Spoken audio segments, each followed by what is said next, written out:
Racad, c'est un peu notre Dakar à nous. Plus à la cool, avec des moyens limités mais avec autant de galères, d'émerveillement et de vie. Et aussi son petit lot d'embrouilles. C'est bon, elle est éteinte là! Viens m'aider au lieu de me regarder! Un point commun, notre besoin d'aventure, notre envie de vivre de grandes choses et par-dessus tout, notre passion pour la moto. Alors partageons-la et surtout vivons-la fort. Nous, c'est Margot et Vincent. On a chacun des histoires différentes avec la moto et une manière bien à nous de te la raconter. Alors installe-toi bien et laisse-nous te la conter.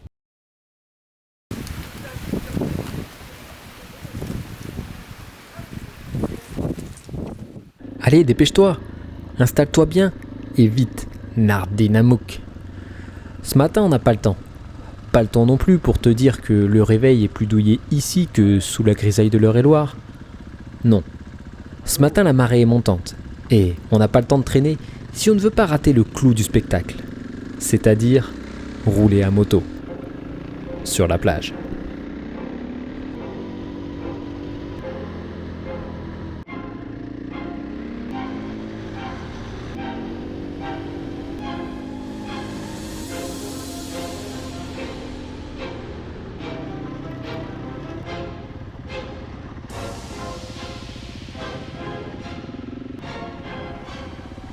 It's that daily routine, but y'all knew that. Step up in the building, asking who that. I'm doing new stats, I mean that new rap. It don't matter what you're doing, cause we do laps, that's new facts. Okay, calm down if you're scared. You ain't calm, I don't care. You can run around, get your gun down, we blow it up in that air. Bombs right there. On top of all of these stairs. Y'all down below, y'all standing low. Keep looking up and just stare, this ain't no hide to see. On a de la chance car justement, la marée n'est pas trop pressée ce matin. Et en plus, tout le monde, y compris Margot, a réussi à se bouger de Newf assez vite. Et même que, comme le patron est super sympa avec nous, il va nous trouver un passage dont il a le secret pour atteindre la plage encore plus rapidement que prévu. Et, forcément, prolonger notre plaisir. Et tu sais quoi, sur ce passage, je n'aurai rien à ajouter de plus que ce que tu vas voir. Alors tu sais quoi, on va faire une chose simple. Je vais la fermer et je vais te laisser kiffer.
Calm down if you're scared. You ain't calm, I don't care. You can run around, get your gun down, we blow it up in that air. Bombs right there. On top of all of these stairs. Y'all down below, y'all standing low. Keep looking up and just stare. This ain't no beast. Where you at? Been unleashed. What you doing? Take my teeth. Y'all can't fathom I'm a beast. Oh my God, I'm a beast. Where you at? Been unleashed. What you doing? Take my teeth. Y'all can't fathom I'm a beast. Oh my God.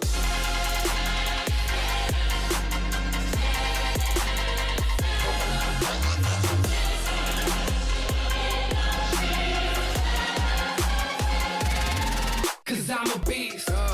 When I step up on the scene, that's a beast.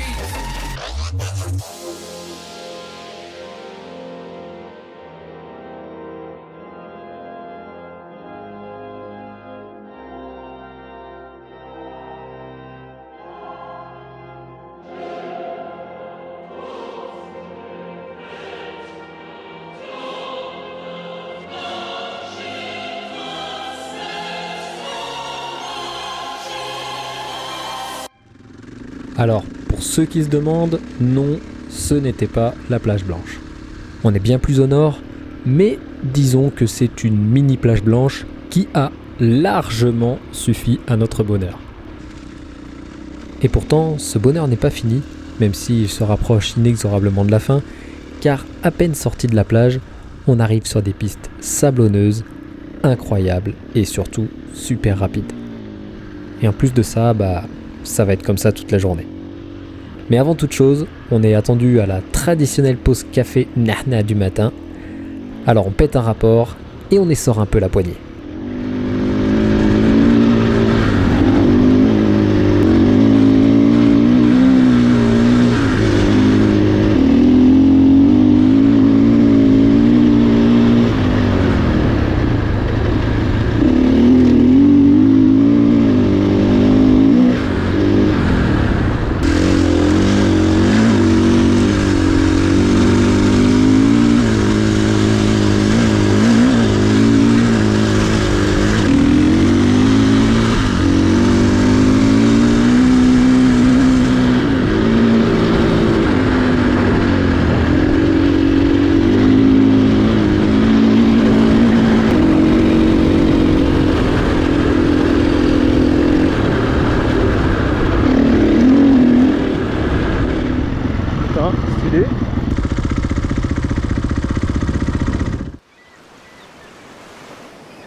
Bon visiblement on était un peu tous pressés de prendre le café ce matin.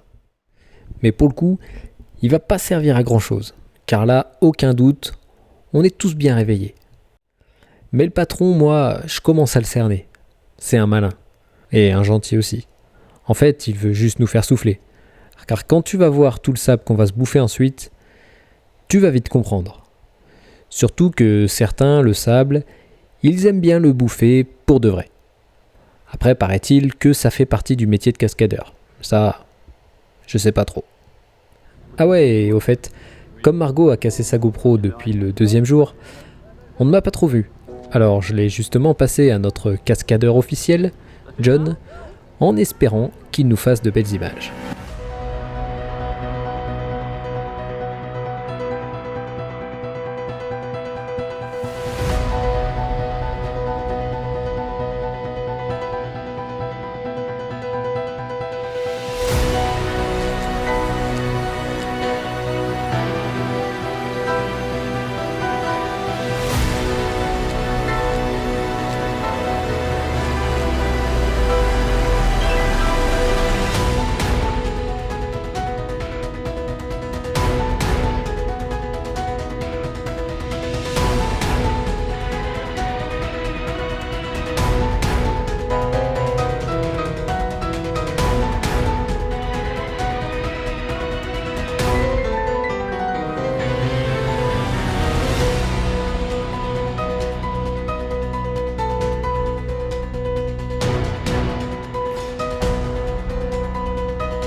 Quand je te dis que c'est full sable aujourd'hui, là, c'est rien encore.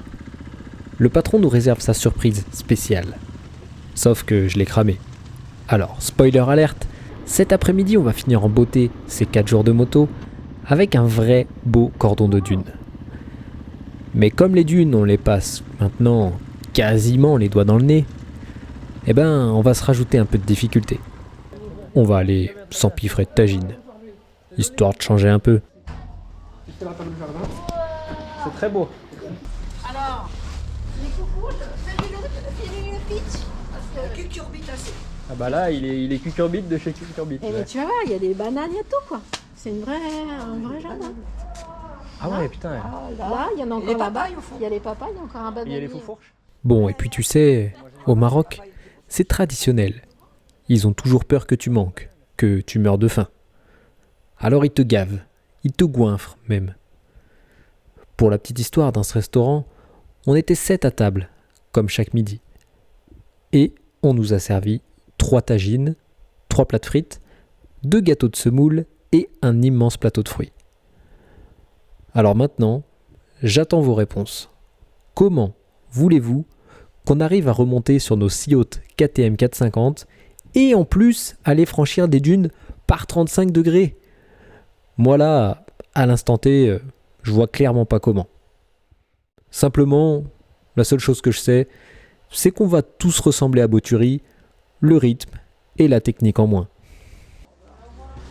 Au revoir. À la prochaine.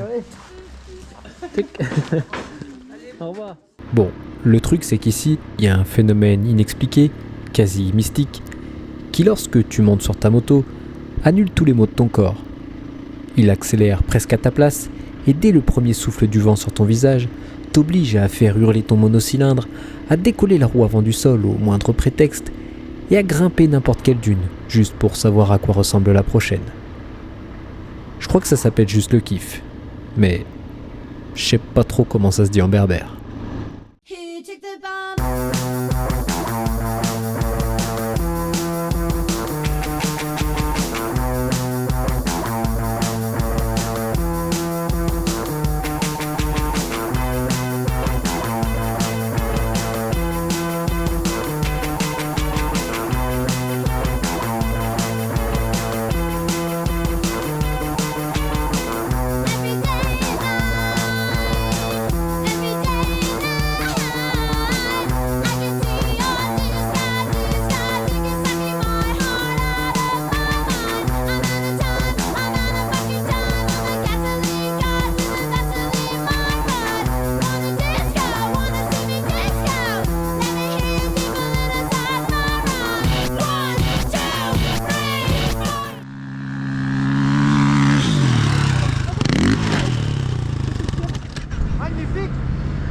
Non mais John, Il fait tout à la vitesse.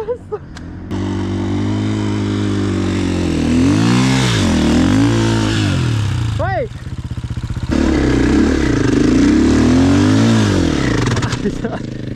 Merde, j'ai coupé trop tôt. Bon, au moins elle est garée.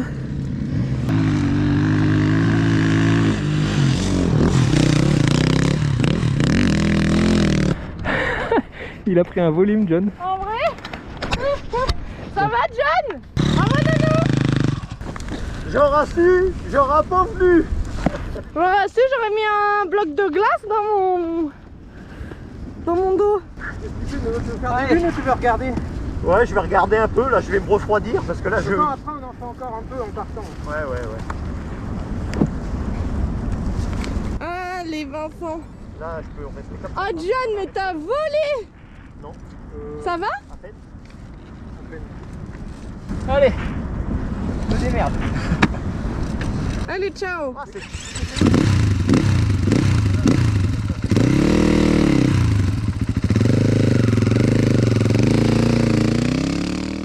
Bon, je vous ai laissé admirer les styles différents, hein. Voilà. Et comme promis, même si ça a pris du temps à arriver, eh bien, la cascade de John, elle est là, sous vos yeux. Mais entre nous, toi, je suis sûr que t'as pas eu le temps de bien voir la chute de John. Donc la voici avec un beau ralenti digne du journal du Dakar. Ouais, je sais, c'est un peu vache de ma part, Mais en même temps, il a vraiment donné de sa personne pour cette cascade, donc je suis obligé de le mettre à l'honneur. Il y va. Comme une fleur. Ah ben, la première fois, je ne pas.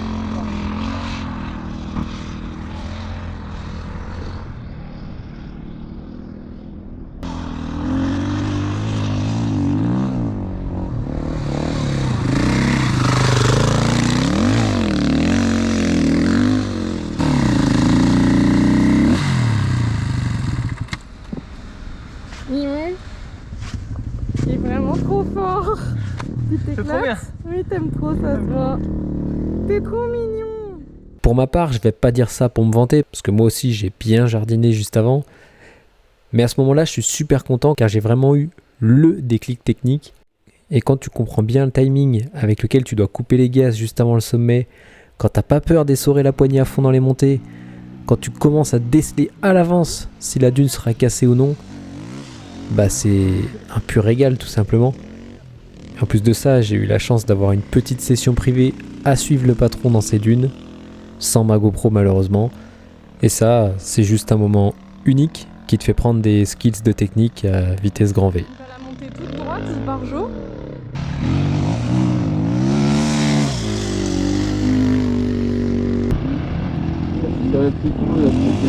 Ouais. Il l'emmène partout.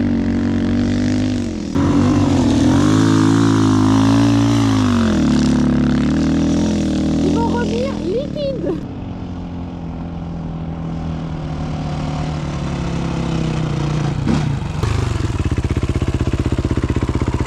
Fais voir ta tête. T'en peux plus? T'es trop bien. Ah, c'est trop bien. C'était nos dernières dunes au Maroc. Et d'ailleurs, tout ce qui vient de se passer me donne une idée. En commentaire, mettez-nous à chacun des notes artistiques sur l'épreuve du montée de dune avec arrêt de précision au sommet. Bon, sinon de notre côté, cette fois-ci, ça sent la fin. En même temps, il faut bien que ça arrive à un moment donné, depuis le temps qu'on en parle. Et cette fin, aussi frustrante soit-elle, elle nous apporte des certitudes. Des certitudes que nous avions dès le premier jour. Le Maroc, nous reviendrons. Et vite.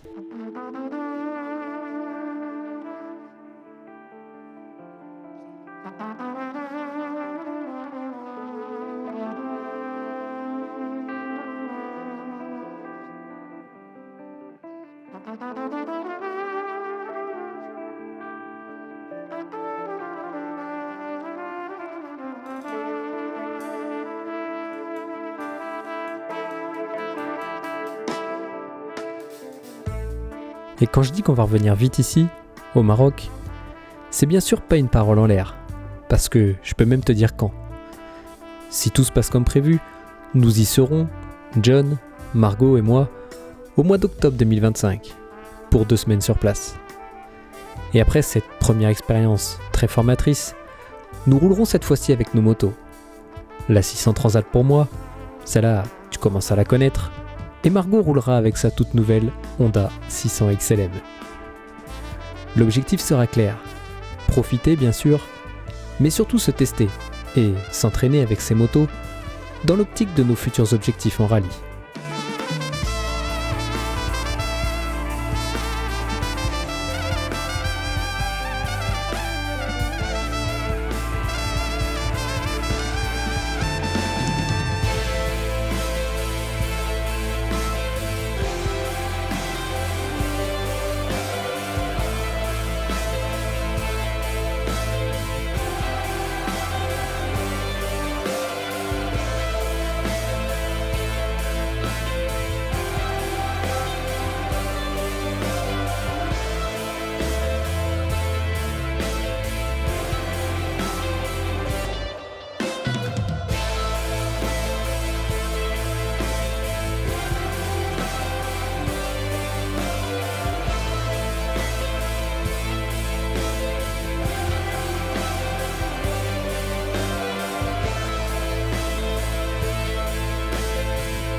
Merci chef, vous l'avez fait. Bravo. Et ouais, on l'a fait. Nous avons réalisé un rêve. De gosse, pour moi, qui rêvait de ça déjà il y a 20 ans, et un rêve de quelques années pour Margot. Pour la petite histoire d'ailleurs, cette virée au Maroc avec Jean Brussy, on l'avait imaginé alors que Margot passait tout juste son permis moto.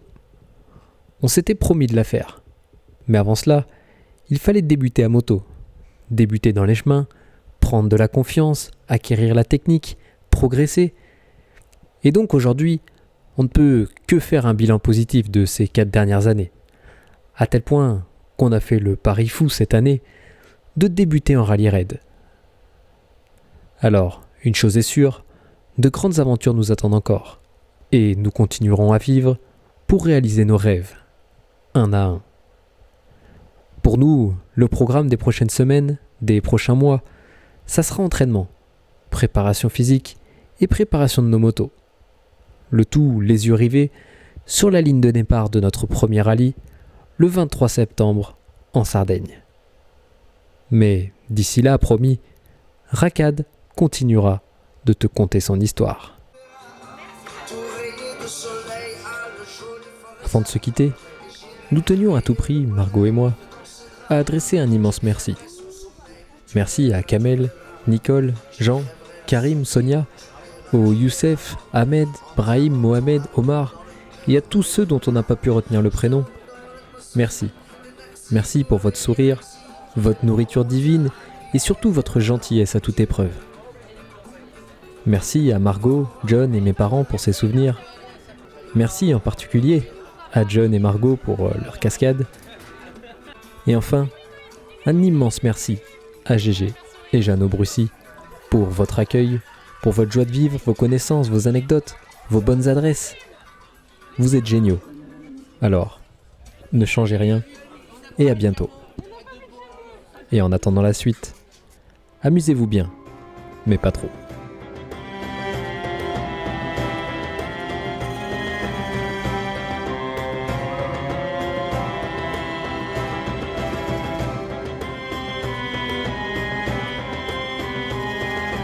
Ah là là, qu'il est beau. S'il te plaît, lui le pantalon.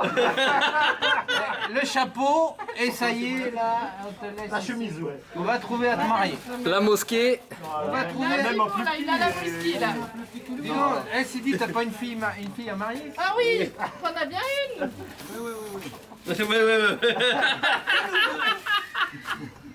Pas grave, si elle reste au Maroc, il viendra. Il n'a pas de chèvre, mais il a un T7. Voilà. Je peux me convertir à KTM, hein, c'est pas un problème. Une T7 pour la dot et ça y va. Ça va par contre. Je repasserai demain pour la commission. Bien sûr, il n'y a pas de problème. Ah merde, fallait pas. Déjà, tu lis ça. 20%. Oh, mais il y a 12 qui est devant la glace, c'est pour ça. Eh, C'est joli, c'est joli. Les yeux, il se met tout le Médina. bon, par contre, t'as pas la poche. Attention, moins 18. Le portable. Ah oui, il a pas dedans le sac à dos. Ah, elle est pas mal. Le lin, il n'est pas, vraiment très solide Est-ce pour que c'est comme du vrai là? vrai lin marocain, c'est fait à fesse. Ça là, ça, c'est fait. Ah, fait. Ah mais s'il trimballe comme ça dans la rue, il se fait arrêter. Mais non, au contraire. Je mets ça où dans la vie de tous les jours Mais exactement? non, ça tu, mais non, tu les mets pas ensemble. Voilà, presque gratuit. Presque, attention. Et en plus, voilà. Presque. Plus.